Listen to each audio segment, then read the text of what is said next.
ಏನು ತೀರ್ಮಾನ ಆಗುತ್ತೆ ಅದಕ್ಕಾದ ನೋಡೋಣ.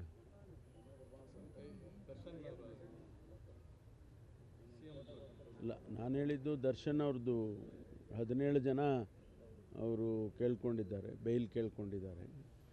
ಅದ್ರ ಬಗ್ಗೆ ಏನು ತೀರ್ಮಾನ ಕೋರ್ಟಿಂದ ಬರುತ್ತೆ ಅದನ್ನು ಕಾಯ್ದು ನೋಡಬೇಕು. ಮುಖ್ಯಮಂತ್ರಿಗಳದು ಅದು ಆರ್ಗ್ಯುಮೆಂಟು ಇವತ್ತು ಕೂಡ ಆರ್ಗ್ಯುಮೆಂಟು ನಡೆಯುತ್ತೆ. ನಮ್ಮ ಅಡ್ವೊಕೇಟ್ ಜನರಲ್ ಅವರು ಮತ್ತು ಬೇರೆ ಬೇರೆ ಅಡ್ವೊಕೇಟ್ಸು ಆರ್ಗ್ಯುಮೆಂಟನ್ನು ಪ್ಲೇಸ್ ಮಾಡ್ತಾರೆ. ಅದಾದಮೇಲೆ ಅವರು ಏನು ತೀರ್ಮಾನ ಮಾಡ್ತಾರೆ ಗೊತ್ತಿಲ್ಲ. ಮೊನ್ನೆ ಹೇಳಿದಾಗ 12ನೇ ತಾರೀಕು ಕೊನೆಯದಾಗಿ ನಾನು 12ನೇ ತಾರೀಕಿಗೆ ಮುಗಿಸ್ತೀನಿ ಅಂತೇಳಿ ಜಡ್ಜು ಹೇಳಿದರು. ಬಹುಶಃ 12ನೇ ತಾರೀಕಿಗೆ ತೀರ್ಮಾನ ಮಾಡ್ಬೋದು.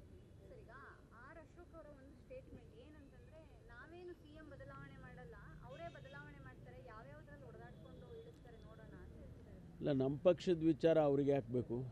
ಅವ್ರದ್ದು ನೋಡ್ಕೊಳ್ಳಿ ಸಾಕು. ಅವರಲ್ಲಿರೋ ಡಿಫ್ರೆನ್ಸ್ಗಳು, ಅವರಲ್ಲಿರೋ ಜಗಳಗಳು ಅದನ್ನು ಸರಿ ಮಾಡಿಕೊಂಡ್ರೆ ಸಾಕು. ನಮ್ಮ ಪಕ್ಷದ ನಾವು ನೋಡ್ಕೊಳ್ತೀವಿ.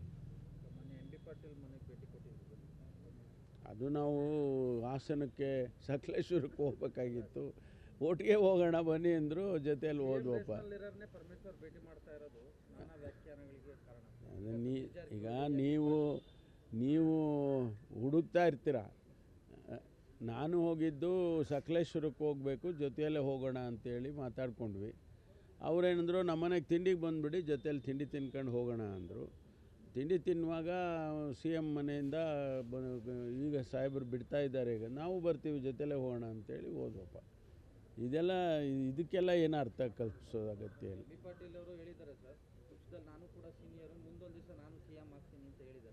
ನೋಡಿ, ಇವತ್ತಿಗೆ ಆ ಪ್ರಶ್ನೆ ಏನೂ ಬರೋದೇ ಇಲ್ಲ.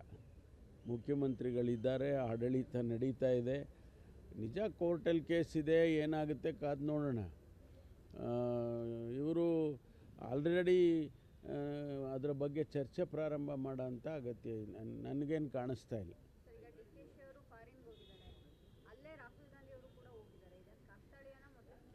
ಗೊತ್ತಿಲ್ಲ ನನಗೆ, ಅದ್ರ ಬಗ್ಗೆ ಗೊತ್ತಿಲ್ಲ. ಹೋಗಿದ್ದಾರೆ ಅಂತ ಹೇಳಿದರು. ನಮ್ಮ ಸಭೆಯಲ್ಲೂ ಕೂಡ ನಾನು ಅಮೆರಿಕಕ್ಕೆ ಹೋಗ್ತೀನಿ ಅಂತ ಹೇಳಿದರು. ಅವರು ಫ್ಯಾಮಿಲಿ ಜೊತೆಯಲ್ಲಿ ಹೋಗಿದ್ದಾರೆ.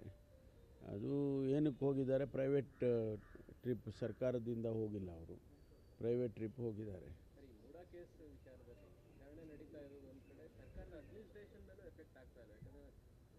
ದಿನ ಮುಖ್ಯಮಂತ್ರಿಗಳು ಯಾವ ಕಾರ್ಯಕ್ರಮವನ್ನು ಅಟೆಂಡ್ ಮಾಡ್ತಾ ಇಲ್ಲ, ಕಾಯ್ದಿರಿಸಲಾಗಿದೆ. ಇವತ್ತು ಕೂಡ ಯಾವ ಕಾರ್ಯಕ್ರಮ ಇಲ್ಲ, ಸಭೆ ಇಲ್ಲ. ಅಡ್ಮಿನಿಸ್ಟ್ರೇಷನ್ ಮೇಲೆ ಎಫೆಕ್ಟ್ ಆಗ್ತಾ ಇಲ್ವಾ? ಇಲ್ಲ, ನಾವೆಲ್ಲ ನಮ್ಮ ಇಲಾಖೆಗಳ ಕೆಲಸ ಮಾಡ್ತಾ ಇದ್ದೀವಲ್ಲ.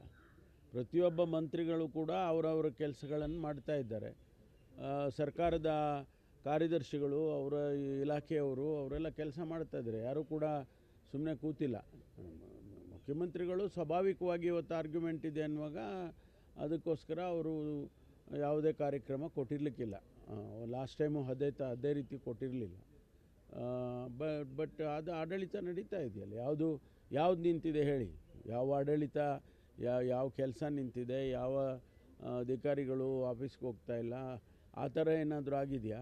ಎಲ್ಲ ಇಲಾಖೆಗಳು ನಡೀತಾ ಇದ್ದಾವೆ. ಸರ್, ಕಲಬುರಗಿಯಲ್ಲಿ ಇವತ್ತು ಮತ್ತೊಬ್ಬ ಅಧೀಕ್ಷಕ ಸೂಸೈಡ್ ಮಾಡ್ಕೊಂಡಿದ್ದಾರೆ ಸರ್. ವರ್ಗಾವಣೆ ಮಾಡಲಿಕ್ಕೆ 2.25 ಲಕ್ಷ ತೆಗೆದುಕೊಂಡು ಮತ್ತೆ ವರ್ಗಾವಣೆ ಮಾಡಲಿಕ್ಕೆ 2 ಲಕ್ಷ ಕೇಳ್ತಾ ಇದ್ದಾರೆ. ಆದರೂ ವರ್ಗಾವಣೆ ಮಾಡದೆ ನಾನು ಡೆತ್ ನೋಟ್ ಮಾಡಿ ಅಲ್ಲ, ಅವ್ರು ನೋಡಿ, ಇವೆಲ್ಲ ಏನಾಗ್ತದೆ ಅಂದರೆ ಯಾರು ಯಾವ ಹಂತದಲ್ಲಿ ಯಾರು ಹಣ ಕೇಳ್ತಾ ಇದ್ದಾರೆ, ಯಾವ ಹಂತದಲ್ಲಿ ಕೇಳ್ತಾ ಇದ್ದಾರೆ, ಇದೆಲ್ಲ ನಾವು ತನಿಖೆ ಮಾಡ್ತೇವೆ. ಇದು ಅವರು ಡೆತ್ ನೋಟಲ್ಲಿ ಬಂದಿದೆ ಅಂತ ಹೇಳಿದ್ರೆ ಖಂಡಿತವಾಗಿ ತನಿಖೆ ಮಾಡ್ತೇವೆ. ಅಲ್ಲಿ ಯಾರು ಅದರಲ್ಲಿ ಭಾಗಿಯಾಗಿರ್ತಾರೆ ಅವ್ರ ಮೇಲೆ ಕ್ರಮ ತಗೊಳ್ತೀವಿ. ಎತ್ತಿನಹೊಳೆ ಯೋಜನೆಗೆ ಸಂಬಂಧಪಟ್ಟಂತೆ ಕೇಂದ್ರ ಪರಿಸರ ತಾಪಮಾನ ಬದಲಾವಣೆ ಮಂಡಳಿ ಒಂದು ವರದಿ ಕೇಳಿದೆ ಸರ್. ಕಾರ್ಯಸಾಧ್ಯತೆ ಸಂಪೂರ್ಣ ವರದಿ ಕೊಡಿ ಅಂತ. ಇದು ಹಿನ್ನಡೆ ಆಗಲ್ವಾ? ಇಲ್ಲ, ಕೆಲಸ ಪ್ರಾರಂಭ ಆಗೋಗಿದೆ. ಈಗ ಎಲ್ಲಿ ಪರಿಸರದ ಪ್ರಶ್ನೆ ಬರ್ತಾ ಇದೆ ಆ ಭಾಗ ಕೆಲಸ ಮುಗಿದೋಗಿದೆ. ಇನ್ನೇನಿದ್ರು ಬಯಲುಸೀಮೆಗೆ ಬರ್ತಕ್ಕಂಥದ್ದು, ಅರಸೀಕೆರೆಯಿಂದ ಮುಂದಕ್ಕೆ ಬಯಲುಸೀಮೆಗೆ ಬರ್ತಕ್ಕಂಥ ಕೆಲಸ ಕಾರ್ಯಗಳು ನಡೀತಾ ಇದೆ.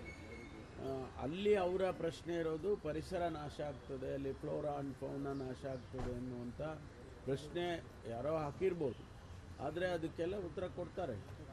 ವಿಕ್ರಮ್ ಮೇಲ್ದಂಡ ಯೋಜನೆಗೆ ಸಂಬಂಧಪಟ್ಟಂತೆಯೂ ಕೂಡ ವನ್ಯಜೀವಿ ಮಂಡಳಿ ಆಕ್ಷೇಪ ವ್ಯಕ್ತಪಡಿಸಿದೆ ಸರ್. ಅಲ್ಲ, ಅದನ್ನೆಲ್ಲ ಅವರು ಉತ್ತರ ಕೊಡ್ತಾರೆ. ಅದನ್ನು ನಾಶ ಮಾಡಿದಾಗೇನೆ ಕೆಲಸ ಮಾಡ್ಕೊಂಡು ಬಂದಿದ್ದಾರೆ ಇಲ್ಲಿವರೆಗೂ. ಅದನ್ನು ಸಂಬಂಧಪಟ್ಟ ಇಲಾಖೆಯವರು ಉತ್ತರ ಕೊಡ್ತಾರೆ. ಯೂತ್ ಕಾಂಗ್ರೆಸ್ ಚುನಾವಣೆ ನಡೀತಾ ಇದೆ, ಸಚಿವರ ಮಕ್ಕಳುಗಳೇ ಸ್ಪರ್ಧೆ ಮಾಡಿ ಅವರೇ ಎಮರ್ಜ್ ಆಗ್ತಾ ಇದ್ದಾರೆ. ಹೊಸ ನಾಯಕತ್ವ ಬೆಳಿಬೇಕು ಅನ್ನೋದು ಯೂತ್ ಕಾಂಗ್ರೆಸ್ನ ಪರಿಕಲ್ಪನೆ. ಸಚಿವರ ಮಕ್ಕಳು, ಶಾಸಕರ ಮಕ್ಕಳೇ ಸ್ಪರ್ಧೆ ಮಾಡಿದ್ದಾರೆ. ಹೊಸ ನಾಯಕತ್ವ ಅಲ್ಲ, ಎಲ್ಲರಿಗೂ ಓಪನ್ ಇದೆ ಅಲ್ವಾ. ಅವರೇನಾದರೂ ಸಚಿವರ ಮಕ್ಕಳು ಮಾತ್ರ ಹಾಕಬೇಕು ಅರ್ಜಿ ಅಂತ ಏನು ಕೇಳಿಲ್ಲ. ಅವರು ಹಾಕಿದ್ದಾರೆ, ಅವರು ಸಮರ್ಥರಿದ್ದರೆ ಆಯ್ಕೆ ಮಾಡ್ತಾರೆ, ಇಲ್ಲ ಆದರೆ ನಡಿಯಪ್ಪ ನಿನ್ನ ಮನೆಗೆ ಹೋಗು, ಬೇರೆಯವ್ರನ್ನ ಆಯ್ಕೆ ಮಾಡ್ತೀವಿ ಅಂತಾರೆ. ಅವರು ಸ್ವಾಭಾವಿಕವಾಗಿ ರಾಜಕೀಯ ಕುಟುಂಬಗಳು ಅವರು ಹಾಕಿರ್ಬೋದು, ಆದರೆ ಅವ್ರನ್ನೇ ಆಯ್ಕೆ ಮಾಡ್ತಾರೆ ಅಂತ ಯಾರಿಗೆ ಗೊತ್ತು. ಏನು ತೀರ್ಮಾನ ಆಗುತ್ತೆ ಅದಕ್ಕಾದ ನೋಡೋಣ.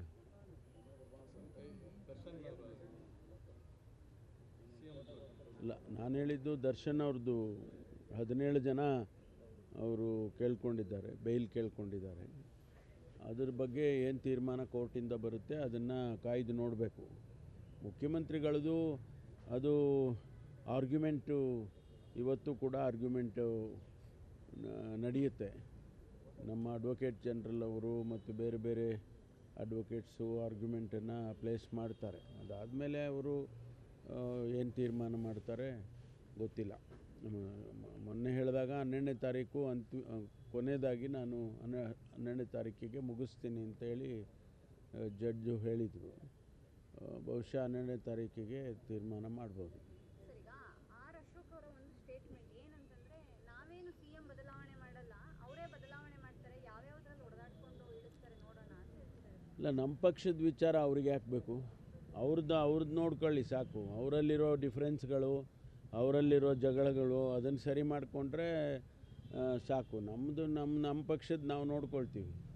ಮೊನ್ನೆ ಎಂ ಬಿ ಪಾಟೀಲ್ ಮನೆಗೆ ಭೇಟಿ ಕೊಟ್ಟಿದ್ರು.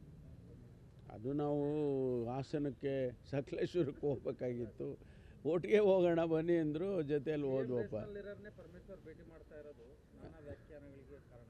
ಅದನ್ನು ಈಗ ನೀವು ಹುಡುಕ್ತಾ ಇರ್ತೀರ. ನಾನು ಹೋಗಿದ್ದು ಸಕಲೇಶ್ವರಕ್ಕೆ ಹೋಗಬೇಕು, ಜೊತೆಯಲ್ಲೇ ಹೋಗೋಣ ಅಂತೇಳಿ ಮಾತಾಡ್ಕೊಂಡ್ವಿ. ಅವರೇನಂದ್ರು, ನಮ್ಮನೆಗೆ ತಿಂಡಿಗೆ ಬಂದುಬಿಡಿ, ಜೊತೆಯಲ್ಲಿ ತಿಂಡಿ ತಿನ್ಕೊಂಡು ಹೋಗೋಣ ಅಂದರು.